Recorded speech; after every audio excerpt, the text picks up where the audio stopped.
আসসালামু আলাইকুম। প্রিয় দর্শক, অঙ্গমঞ্চের আলাপচারিতায় আপনাদের সকলকে আমন্ত্রণ জানাচ্ছি।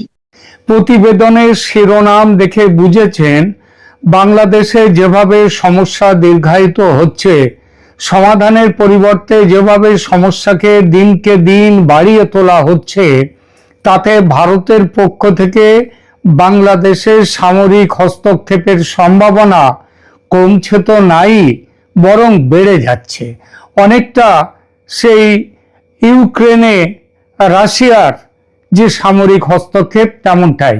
গত 1.5 বছর ধরে ভারত কিন্তু অনেক চেষ্টা করে গেছে শান্তির পথে, অহিংসার পথে, বন্ধুত্বের পথে বাংলাদেশ সমস্যাকে মেটাতে। মোহাম্মদ ইউনূস সরকারের তীব্র ভারত বিরোধী মানসিকতা, ভারতের বিরুদ্ধে নানান মুখে নানান হুঙ্কার, এমনকি যুদ্ধের হুঙ্কার পর্যন্ত এ যাবৎ আমল দেয়নি ভারত। নানা রকম নাশকতামূলক যে কাজকর্ম করবার চেষ্টা চলছে বাংলাদেশ থেকে, ভারত সেগুলোতেও আমল দেয়নি তেমন।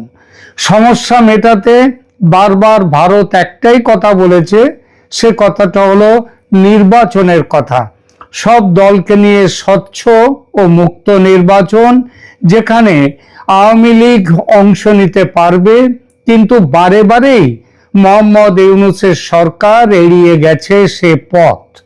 এখন তো আবার শেখ হাসিনার মৃত্যুদণ্ডও বের করে দিয়েছে আদালত থেকে। সুতরাং স্বচ্ছ অংশগ্রহণমূলক নির্বাচনের আশা এখন অনেকটাই দূরে চলে গেছে। একই সঙ্গে পাকিস্তানের সঙ্গে ঘনিষ্ঠতা, তুরস্কের সঙ্গে মিলে খিলাফত গঠনের চেষ্টা, চীনের সঙ্গে ভারত বিরোধী আঁতাত, সর্বোপরি আমেরিকা তার ভূ রাজনৈতিক স্বার্থে বাংলাদেশকে যেভাবে ব্যবহার করছে, তাতে ভারতের নিরাপত্তা সংকট ভীষণভাবে বেড়ে গেছে এবং এভাবে চলতে থাকলে ভবিষ্যতে আরো বেড়ে যাবে। এই প্রশ্ন কেউ করতে পারেন যে বাংলাদেশ কাকে বন্ধু করবে, মৌলবাদকে প্রশ্রয় দেবে কিনা, সেটা তার নিজস্ব সিদ্ধান্ত। ভারতের এখানে বলার কি আছে? ভারতের এই ব্যাপারে মাথা ঘামানো অনৈতিক, বা আরো স্পষ্ট করে বলতে গেলে যে অভিযোগটা এতদিন ধরে, বহুকাল ধরে ভারতের বিরুদ্ধে করে এসেছে বাংলাদেশ, সেটাই যে দাদাগিরি। দাদাগিরি কেন সহ্য করবে বাংলাদেশ? দেখুন, কথাটা যে ভুল একেবারে তা নয়, তবে পৃথিবীতে এমন দাদাগিরির নজির একটা নয়, অজস্র আছে। ইরাকের সাদ্দাম হোসেন ইরাক থেকে বহু দূরের দেশ আমেরিকার কোন পাকা ধানে মই দিয়েছিল যে ইরাক আক্রমণ করেছিল আমেরিকা? ইরানের শাহকে কেন হটিয়ে দিয়ে ইসলামী শাসন প্রতিষ্ঠা করেছিল আমেরিকা? কেন বাংলাদেশে হাসিনা সরকারের পতন ঘটালো আমেরিকা? আমেরিকার দাদাগিরির উদাহরণ দিতে গেলে পুরো সময় কাবার হয়ে যাবে সেই উদাহরণে। সুতরাং আমেরিকা ছেড়ে রাশিয়ার দিকে নজর দিই, কেননা রাশিয়া এবং ইউক্রেন প্রসঙ্গ নিয়ে তো এখানকার আলোচনা, তার সাথে বাংলাদেশের কি সম্পর্ক সেইটা দেখুন। অন্য দেশে নাক গলানোর স্বভাব রাশিয়ার নেই বললেই চলে বর্তমানে। সোভিয়েত আমলে কিছুটা ছিল, সেটাও এখন আর নেই। একমাত্র ব্যতিক্রম ইউক্রেন। ইউক্রেনের ব্যাপারে নাক গলানো নয়, রাশিয়া ইউক্রেনে আক্রমণ করেছে। দেখুন, রাশিয়া ইউক্রেন যুদ্ধ প্রথমবার শুরু হয় 2014 সালে, শেষ হয় 2017 সালে। ইউক্রেনের ক্রিমিয়া অঞ্চল পুরোটাই দখল করে নেয় রাশিয়া। এরপর 2022 সালে শুরু হয় দ্বিতীয় যুদ্ধ, এখনো চলছে। 2014 সালে ক্রিমিয়া দখল ছিল রাশিয়ার উদ্দেশ্য, সেটা নাক গলানো কিন্তু নয়। ক্রিমিয়ায় রাশিয়ার ভূ রাজনৈতিক, অর্থনৈতিক ও প্রতীকী স্বার্থের জটিল সমন্বয় ছিল। আর এবার 2022 সালে ইউক্রেন চেয়েছিল নর্থ আটলান্টিক ট্রিটি অর্গানাইজেশন বা ন্যাটোর সদস্য হয়ে নিজের দেশের নিরাপত্তা সুরক্ষিত রাখবে। কারণ আমেরিকার নেতৃত্বে গঠিত ন্যাটোর উদ্দেশ্যই হলো এই জোটের অন্তর্ভুক্ত কোনো দেশ আক্রান্ত হলে সবাই মিলে তার পাশে দাঁড়াবে। কে আক্রমণ করতে আসবে? ন্যাটোর জন্ম হয়েছিল সেই সময় সোভিয়েত রাশিয়াকে দমন করবার জন্য কিংবা তাকে আটকাবার জন্য। রাশিয়া ইউক্রেনকে নিষেধ করেছিল, যে বলেছিল যে ন্যাটোর সদস্য হয়েও না। ইউক্রেন শোনেনি। আমেরিকার প্ররোচনায় অন্যান্য ইউরোপীয় ন্যাটো সদস্য দেশগুলোর বুদ্ধিতে আবেদন করেছিল সদস্য পদের জন্য, রাশিয়ার সব আপত্তি উড়িয়ে দিয়ে। রাশিয়া ক্রুদ্ধ হয়ে ঝাঁপিয়ে পড়ে তখন ইউক্রেনে। ইতিমধ্যে ইউক্রেন শ্মশান হয়ে গেছে, তার বিরাট ভূখণ্ড রাশিয়ার দখলে। ইউক্রেনের সঙ্গে বর্তমান বাংলাদেশের অদ্ভুত একটা মিল আছে, এবং তেমনই মিল রাশিয়ার সঙ্গে ভারতের। মানে ইউক্রেন এবং রাশিয়ার সম্পর্কের যে কেমিস্ট্রি, সেই একই জিনিস দেখা যাচ্ছে ভারত এবং রাশিয়ার সাথে, ভারত এবং বাংলাদেশের সাথে। এই মিলটা কিরকম মিল দেখা যাক।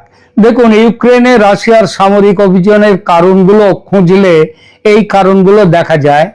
এক, সামরিক ও রাজনৈতিক স্বার্থের জন্য ক্রিমিয়া রাশিয়ার নৌশক্তির জন্য অত্যন্ত গুরুত্বপূর্ণ ছিল। ক্রিমিয়ার সেভাস্তোপল বন্দরে রাশিয়ার ব্ল্যাক সি ফ্লিট রয়েছে, আজকে নয়, সেই সোভিয়েত আমল থেকে। ক্রিমিয়া থেকে রাশিয়া শুধু কৃষ্ণ সাগরই নয়, বরং পূর্ব ভূমধ্য সাগর, মধ্যপ্রাচ্য, দক্ষিণ ইউরোপ অঞ্চলে দ্রুত নৌ ও ক্ষেপণাস্ত্র, মানে তাদের আকাশ শক্তি ব্যবহার করতে পারে। এখান থেকে নৌঘাঁটি, বিমান ঘাঁটি ও ক্ষেপণাস্ত্র তৈরি করে রাশিয়া নিজেকে আঞ্চলিক পরাশক্তি, সামরিক পরাশক্তি হিসেবে প্রতিষ্ঠা করেছে। যা ন্যাটো যদি এখানে আসে, তাহলে রাশিয়ার সেই প্রতিষ্ঠা আর থাকে না। ইউক্রেন ন্যাটোয় যোগ দিলে এখানে ন্যাটো তার সামরিক ঘাঁটি বানাবে। তাই রাশিয়া 2014 সালে দখল করে নিল ক্রিমিয়া নিজের সুরক্ষার জন্য। তারপরে যখন সম্প্রতি 3-4 বছর আগে, 3.5 বছর আগে আবার ইউক্রেন যখন ন্যাটোর সদস্য পদের অ্যাপ্লাই করলো, তখন শুরু হয়ে গেল 2022-এর ইউক্রেন যুদ্ধ। এর সঙ্গে আছে অর্থনৈতিক স্বার্থ। ক্রিমিয়াকে ঘিরে কৃষ্ণ সাগরের সীমানা জুড়ে বিপুল পরিমাণ অফশোর মানে সমুদ্রের অভ্যন্তরে তেল ও গ্যাসের বিপুল রিজার্ভ। ক্রিমিয়াকে দখলে নিতে পারলে তার মালিক হবে রাশিয়া। আবার ক্রিমিয়াকে দখলে রাখতে পারলে, যদি ইউক্রেন দখলে রাখতো, তাহলে ন্যাটো তার মালিক হয়ে যেত। বাণিজ্য সমুদ্রপথে ক্রিমিয়ার অবস্থান অত্যন্ত গুরুত্বপূর্ণ। স্থানীয় অর্থনীতি, কৃষি ও পর্যটন শিল্পে ক্রিমিয়ার স্থান বিখ্যাত। ক্রিমিয়ার মাটি এত সুন্দর যে সেখানকার মাটি এবং ইউক্রেনের মাটি সব নিয়ে যাওয়া, হিটলার সেই মাটি জাহাজ ভর্তি করে জার্মানিতে নিয়ে যাওয়ার চেষ্টা করেছিলেন, জার্মানির ফসল ভালো হবে তার জন্য। আর এসবের ওপরে আছে একটি ঐতিহাসিক ভুলকে সংশোধন করা। কি ভুল ছিল? সোভিয়েত আমলে ক্রিমিয়া ছিল সোভিয়েতের রাশিয়ান প্রদেশের মধ্যে, রুশ প্রদেশের মধ্যে। 1954 সালে ক্রুশ্চেভ তিনি ক্রিমিয়াকে করলেন কি, রাশিয়ার প্রদেশ থেকে সরিয়ে নিয়ে ইউক্রেন প্রদেশে যুক্ত করলেন। ইউক্রেন এবং রাশিয়া তখন একই রাষ্ট্রের অংশ, তাই অসুবিধা হয়নি। কিন্তু 1991 সালে সোভিয়েত ভেঙে যায়, আলাদা রাষ্ট্র হয় ইউক্রেন ও রাশিয়া। গোলমালের শুরু তখন থেকে। রাশিয়া বোঝে বড় ভুল হয়ে গেছে ক্রিমিয়াকে ইউক্রেনকে দেওয়ার ফলে। 2014 সালে ভুল শুধরে ক্রিমিয়া আক্রমণ করে দখল করে নেন রাশিয়ার প্রেসিডেন্ট ভ্লাদিমির পুতিন। তারপর একটি গণভোটের মাধ্যমে ক্রিমিয়ার জনগণ বলে তারা রাশিয়ার অংশ হয়ে থাকতে চায়, এবং তখন থেকেই ক্রিমিয়া রাশিয়ার মধ্যে চলে গেছে। এই প্রসঙ্গে এটাও বলার, ক্রিমিয়ার জনগণের বড় অংশ রাশিয়ান এবং তাদের মাতৃভাষা কিন্তু রুশ। 2022-এ রাশিয়া যে আক্রমণ করলো ইউক্রেন, তার বড় কারণ ইউক্রেন প্রেসিডেন্ট জেলেনস্কির রুশ বিরোধী অবস্থান, ন্যাটোর সদস্য পদের আবেদন। রাশিয়া তার নিরাপত্তার স্বার্থে তখন ইউক্রেন আক্রমণ করলো। সারা পশ্চিমী দুনিয়া রাশিয়ার বিরুদ্ধে জোট বেঁধে ইউক্রেনকে সামরিক, অর্থনৈতিক সব রকম সাহায্য দিয়ে তারপরে রাশিয়ার বিরুদ্ধে একের পর এক নিষেধাজ্ঞা বা স্যাংশন জারি করেও দমাতে পারা যায়নি রাশিয়াকে। এখন শান্তি চুক্তি করতে তৎপর আমেরিকা ও ইউরোপের বাকি দেশগুলো। রাশিয়া ইতিমধ্যে ইউক্রেনের বিরাট ভূখণ্ড, দক্ষিণ পূর্ব ইউক্রেনের বিরাট ভূখণ্ড দখল করে নিয়েছে। বলেছে যে চুক্তি হোক না কেন, জমি দখল করা জমি রাশিয়া ছাড়বে না। ইউক্রেনের এই পরিস্থিতির সঙ্গে বাংলাদেশের অদ্ভুত মিলগুলোকে এবার লক্ষ্য করুন। এক এক করে সেই মিলগুলোর কথা খুব ছোট্ট করে বলি। প্রথমত, দুই দেশের পুরনো সম্পর্ক, যেমন ইউক্রেনে রাশিয়া আগে একটাই দেশ ছিল, বাংলাদেশ আর ভারতও তাই, একটাই দেশ ভারতবর্ষ। ইউক্রেনকে স্বাধীনতা দিয়ে আলাদা দেশ করে দেয় সোভিয়েত রাশিয়া। বাংলাদেশের স্বাধীনতার মূলেও ছিল কে? বাংলাদেশের স্বাধীনতার মূলেও ছিল ভারতের ভূমিকা। ভারত এবং বাংলাদেশের অর্থনীতিতে এবং যোগাযোগ ব্যবস্থায় এতটাই পরস্পর নির্ভরতা যে এটা ভাঙতে হলে ক্ষতি দুই দেশেরই। আমেরিকার মদতে ন্যাটো জোটের হয়ে ইউক্রেন গিয়েছিল রাশিয়ার বিরুদ্ধে, আর সেই আমেরিকার মদতে বাংলাদেশ আবার পাকিস্তানের সঙ্গে জোট বেঁধেছে ভারতের বিরুদ্ধে। ভারত তো এটা সহ্য করবে না, যেমন ইউক্রেনের ব্যাপারেও রাশিয়া সহ্য করেনি। ক্রুশচেভ ক্রিমিয়া নিয়ে ভুল করেছিলেন, একই ভুল ভারতের সীমানা নির্ধারণে করে গিয়েছেন সেই ব্রিটিশ র্যাডক্লিফ সাহেব 1947 সালের দেশভাগের সময়। শিলিগুড়ি করিডোরের মতো সরু ভূখণ্ডের সঙ্গে সেভেন সিস্টার্সকে জুড়ে দেওয়াটাই ছিল বড় ভুল। কিংবা ত্রিপুরার সঙ্গে সমুদ্রপথ যুক্ত না করেও তিনি ভুল করে গিয়েছিলেন। এই সব সত্ত্বেও ভারত এতদিন চুপ ছিল। মানচিত্রের ভুল শুধরে নিতে 71-এ যেমন চেষ্টা করেনি, সেবারও চেষ্টা করলে ওই চিকেন নেককে চওড়া করে নেওয়া যেত। এমনকি চট্টগ্রাম বন্দরের যে মাঝখানে যে সরু 28 কিলোমিটারের মতো ত্রিপুরা থেকে চট্টগ্রাম বন্দর, সেই জায়গাটার জন্য অন্য ব্যবস্থা করে নিতে পারত, ভারত করেনি। তারপর 54 বছর কেটে গেছে, স্বাধীন হয়েছে বাংলাদেশ, তারপরেও চেষ্টা করেনি। গত 15 বছর বরং উল্টে ওই 3 বিঘা যেখানটায় করিডোরগুলো ছিল সেখানটায় যে চুক্তি করেছে, সেই চুক্তিতে ভারতের জমি বেশি গেছে, বাংলাদেশের জমি কম গেছে। গত 15 বছর বাংলাদেশে ছিল শেখ হাসিনার দূরদর্শী শাসন। তার আগের বছরগুলির বেশিরভাগই ছিল আবার ভারতে কংগ্রেস দলের অদূরদর্শী শাসন। ওদিকে শেখ হাসিনার দূরদর্শী শাসন এবং তার আগের বছরগুলোর বেশিরভাগ ছিল ভারতে আবার অদূরদর্শী শাসন। তাই মানচিত্রে হাত পড়েনি দুই দেশের। কিন্তু এখন ভারতে মোদির শাসন, তিনি আবার পুতিনের মতোই অনেকটাই রাফ অ্যান্ড টাফ। বাংলাদেশের সঙ্গে পুরনো সম্পর্কের দিকে চেয়ে তিনি এ পর্যন্ত মোহাম্মদ ইউনূসের সব রকমের কি বলবো বাদরামি বলা যায়, বাদরামি মেনে নিয়েছেন। কিন্তু আর নয়, রংপুর আর চট্টগ্রামের মানচিত্র এবার পাল্টে যাবে ক্রিমিয়ার মতো। এ কথা কিন্তু নয়াদিল্লির বিভিন্ন মহলে ঘুরে বেড়াচ্ছে। নয়াদিল্লির বিভিন্ন সূত্র জানাচ্ছে অপেক্ষার পালা, মানে ভারতের অপমান সহ্য করেও চুপচাপ থাকার পালা এবার শেষ। আর মাত্রই কয়েকটা দিন। ফেব্রুয়ারির নির্বাচন স্থগিত হলে কিংবা আবার আমেরিকার মদতে সেই নির্বাচনে আওয়ামী লীগকে অন্তর্ভুক্ত না করলে ভারতের পক্ষে আর চুপ করে থাকা সম্ভব হবে না। কারণ আরো যদি চুপ করে থাকা হয় তাহলে ভারতের সামনে ভারতের সুরক্ষা প্রতিরক্ষার ক্ষতি। বাংলাদেশে ভারত এমন পরিস্থিতি হলে যদি নির্বাচন না হয় কিংবা আওয়ামী লীগকে বাদ রেখে নির্বাচন হয়, তাহলে বাংলাদেশে ভারতের সামরিক অভিযান অনিবার্য। কেউ ঠেকাতে আসবে না, না পাকিস্তান না আমেরিকা, আর চীনের তো প্রশ্নই ওঠে না। রাশিয়া ইউক্রেন যুদ্ধে রাশিয়ার পাশে অর্থনীতির বড় সহায়তা দিয়েছে ভারত। এই অভিযোগ স্বয়ং মার্কিন প্রেসিডেন্ট ডোনাল্ড ট্রাম্পের। তিনি বলেছেন রাশিয়া ইউক্রেন যুদ্ধ চালিয়ে যেতে পারছে এই জন্যেই যে ভারত বিপুল পরিমাণ তেল কিনছে রাশিয়া থেকে, তার জন্যই তাদের অর্থের অসুবিধে হচ্ছে না। এবার বাংলাদেশে ভারতের সামরিক অভিযান হলে রাশিয়া তার ঋণটা শোধ করে দেবে। ভারতের পাশে পাহাড়ের মতো দাঁড়িয়ে থাকবে রাশিয়া। ৭১-এর স্বাধীনতা সংগ্রামে আমেরিকার সপ্তম নৌবহরকে বঙ্গোপসাগরে আসতে দেয়নি, ঘেঁষতে দেয়নি রাশিয়া। এবারেও তাই হবে। রাশিয়া এবারও পাশে। ইতিহাস এভাবেই ঘুরে ফিরে আসে।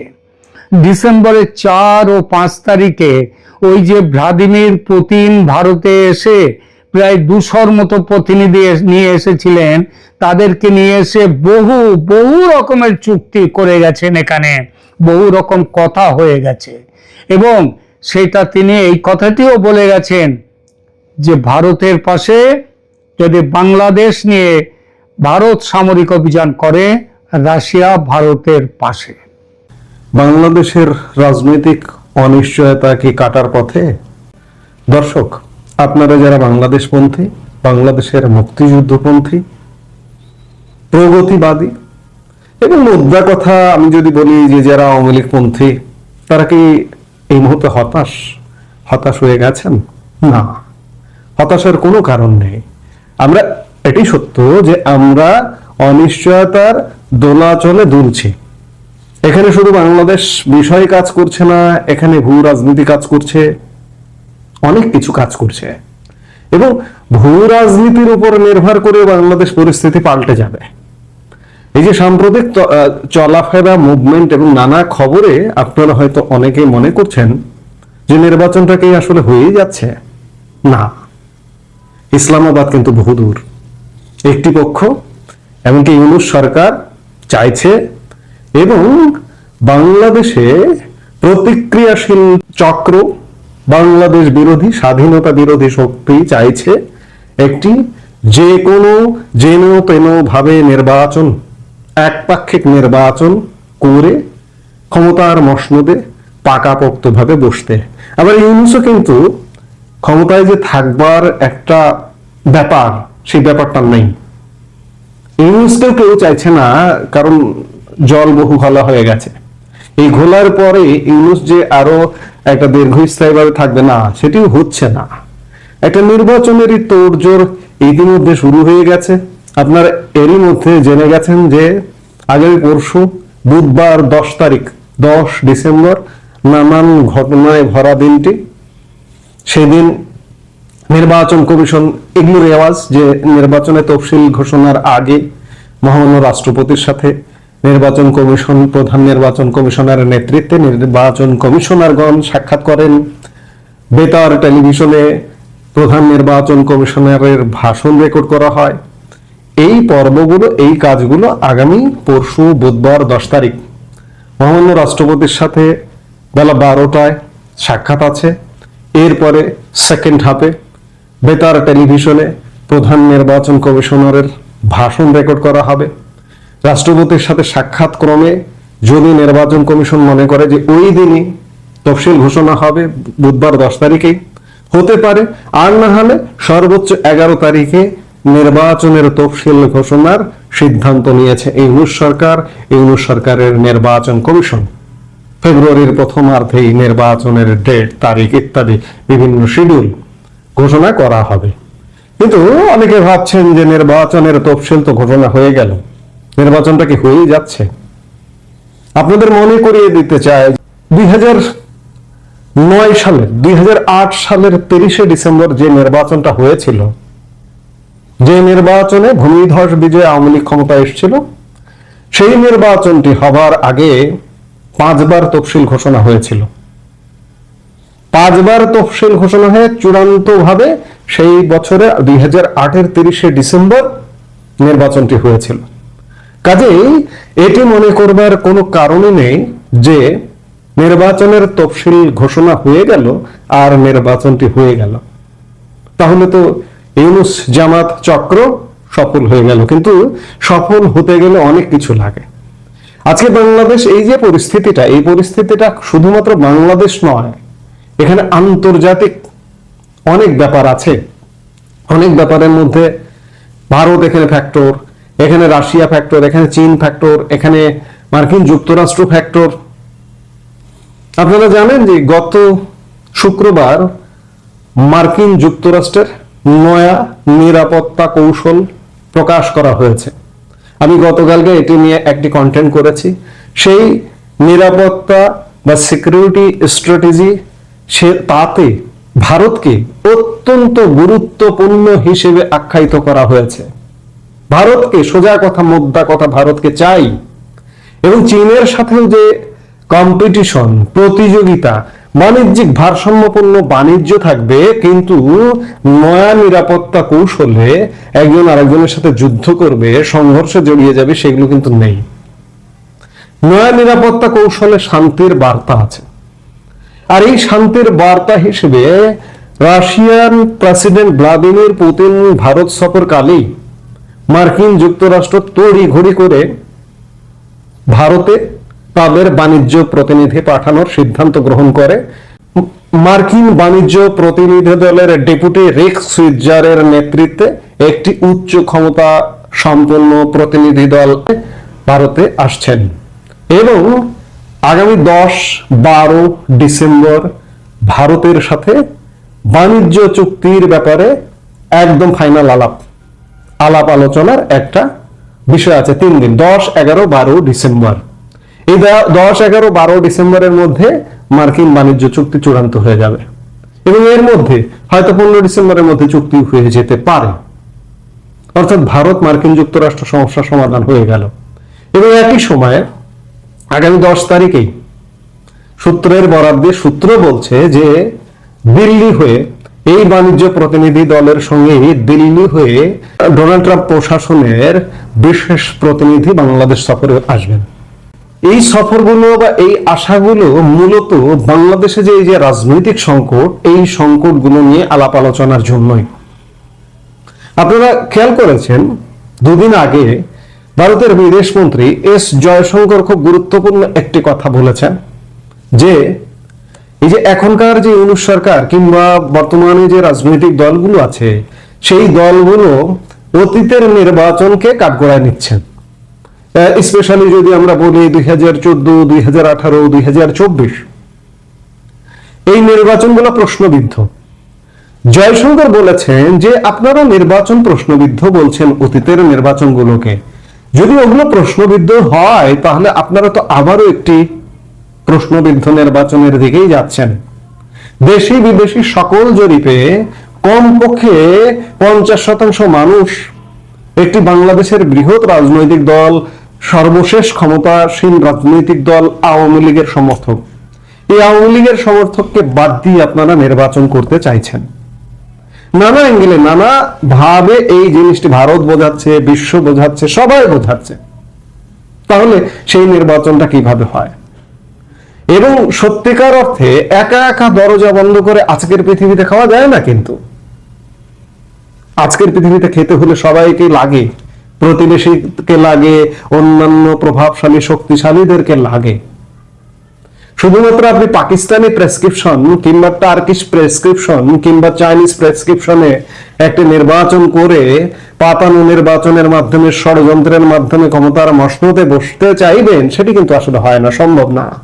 কিন্তু আজকে বাংলাদেশের একপাক্ষিক নির্বাচনের ব্যাপারে পৃথিবীব্যাপী যে নেতিবাচক অ্যাটিটিউড, এই অ্যাটিটিউডকে ডিঙ্গিয়ে অন্ততপক্ষে বাংলাদেশে নির্বাচন হবে না, এটি নিশ্চিত থাকুন। এই যে মার্কিন তৎপরতা, রাশিয়ান প্রেসিডেন্ট ঘুরে গেলেন ভারত, একটা বিষয় স্পষ্ট যে বাংলাদেশে সব দলের অংশগ্রহণে নির্বাচন হতে হবে।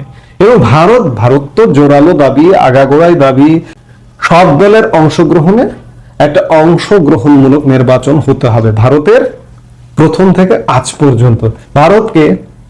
ভারত বিশ্বের একটি প্রভাবশালী দেশ। ভারত যে কণ্ঠে কথা বলে, বিশ্ব এখন কিন্তু সেই কণ্ঠেই কথা বলে। ভারতকে পাকিস্তানের সাথে কাউন্ট করলে হবে না। একটা শ্রেণী বাংলাদেশের ভারতকে পাকিস্তানের সাথে কাউন্ট করে। ভারতকে 3 নম্বর শক্তি হিসেবে বিবেচনা করতে হবে সব দিক দিয়ে। সামরিক 3, অর্থনীতি 4, 3-এ আসবার পথে। তো সেই জায়গা থেকে ভারতকে কাউন্ট করতে হবে, মার্কিন যুক্তরাষ্ট্রকে কাউন্ট করতে হবে, চীনকে কাউন্ট করতে হবে, রাশিয়াকে কাউন্ট করতে হবে, ভারতকে কাউন্ট করতে হবে, কাউন্ট করতে হবে। এগুলো কাউন্টেবল কান্ট্রি। ইউরোপীয় ইউনিয়নকে কাউন্ট করতে হবে। কাজে সবাই যদি বৈশ্বিকভাবে যদি মনে করে যে বাংলাদেশে একটা অংশগ্রহণমূলক ভাবে নির্বাচন হতে হবে, তাহলে অবশ্যই হতে হবে। বিশ্বকে বাদ দিয়ে আপনি দরজা বন্ধ করে একা একা নির্বাচন করে পুলসেরাত পার হয়ে যাবেন, এটি অসম্ভব, কোনোভাবে এটি সম্ভব না। এখন দেখার বিষয় যে ভারতের সাথে মার্কিন যুক্তরাষ্ট্রের বাণিজ্য প্রতিনিধি দল আসলে আসছে চূড়ান্ত করতেই, মার্কিন ভারত বাণিজ্য যে সংঘাত, সেই সংঘাতটা দূর করে একটা সমঝোতায় আসতে। এটি সমঝোতা হওয়ার সাথে সাথে দেখবেন যে সব পাল্টে যাচ্ছে এবং মার্কিন প্রতিনিধি বাংলাদেশে আসছেন। এগুলি আসার কথা, আসার খবর যে যতই নির্বাচনী তফসিল ঘোষণা করা হোক না কেন, এক তফসিলে আগামী ত্রয়োদশ জাতীয় সংসদ নির্বাচন হবে, এটি আপনি মনে করলেও আমি মনে করি না। আমি শুরুর দিকেই বলেছি যে ইসলামাবাদ বহুদূর। হ্যাঁ, ইসলামাবাদ বহুদূর। বাংলাদেশ ঢাকায় আমরা থাকতে চাই, আমরা দিল্লিও যেতে চাই না, ইসলামাবাদেও যেতে চাই না, এবং ঢাকায় থাকবারই বৈশ্বিকভাবে ব্যবস্থা হচ্ছে। আমরা সেই সময়টার অপেক্ষায় অধীর আগ্রহে অপেক্ষা করছি। এই মুহূর্তে এ পর্যন্ত। সবাই ভালো থাকুন, সুস্থ থাকুন।